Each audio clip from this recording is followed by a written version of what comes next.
Markethouse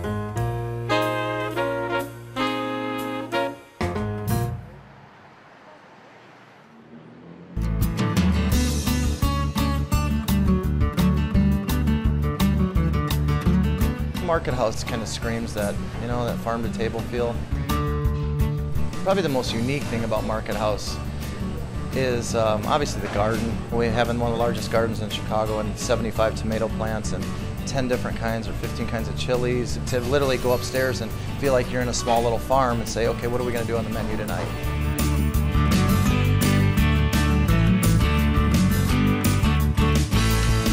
You know, it's mostly locals. I mean, there is a small percentage of guests that, you know, that come in from the hotel, but it's mostly locals. It's nice that in their own backyard where they actually work and reside, that they have this kind of restaurant available to them at all times.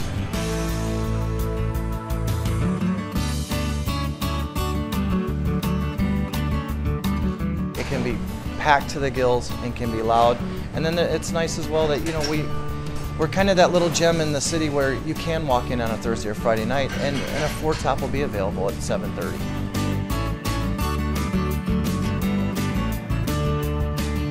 It just has a casual feel, but there's nothing casual about your experience. You know what? It's rewarding. It's a high that I can't explain to most people. When you get out of a dinner service where it's just flawless, and these guys are on their game, and you know, the food just looks and tastes, and it's perfect. It's chili, actually. It's what we strive for. So Vicki, you said that Markethouse always makes you feel good. Tell us why you chose it. It does. I think it's really my go-to for several different reasons. It's something that fits every occasion, whether it's Mother's Day brunch or, you know, like when managers and coworkers, we go to, you know, for martinis, for girls' night out, for date night. There's just several different things. Not only the atmosphere, obviously you can sit at the bar, the lounge tables, or do traditional seating, but I think really the passion comes through in the food. With Chef Scott Walton, he has his own garden. He does support the sustainable agriculture and the local farmers.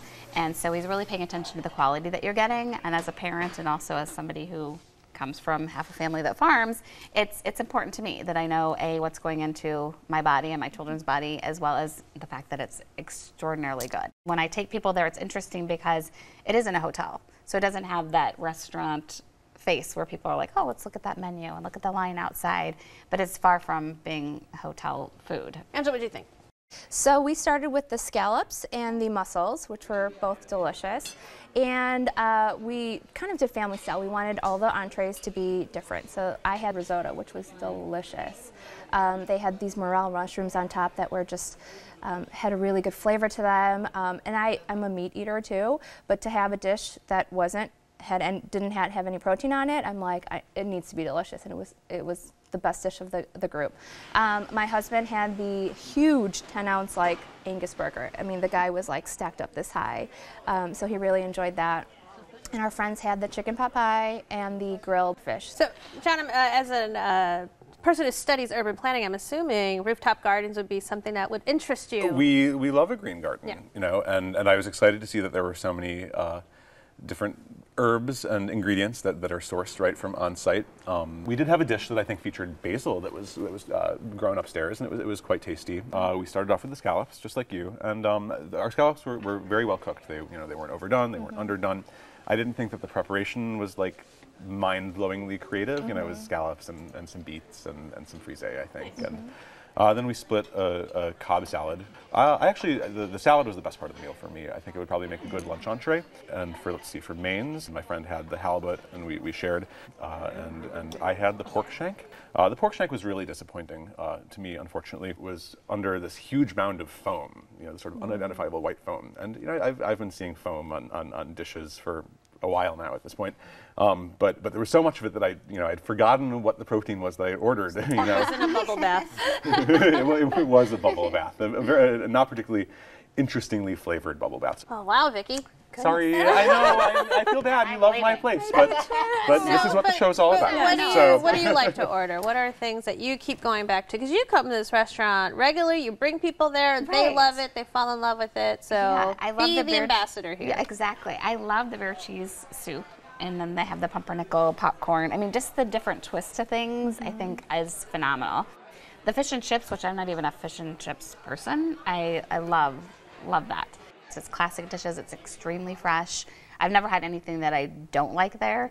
And it's like you can go get mac and cheese. Who couldn't get mac and cheese? I can make that at home, but it's not the way he makes it. We had the mac and cheese. It was really good. And you could taste the big chunks of bacon in there, and it's not just, you could smell the smokiness, you could taste the smokiness, but there was nice big chunks of bacon in there, which I liked. The food was so good, but it was such a disconnect with where I was sitting. The atmosphere was just dead on a Saturday night, on 7:30 Saturday night. There's nothing going on, no music being piped through.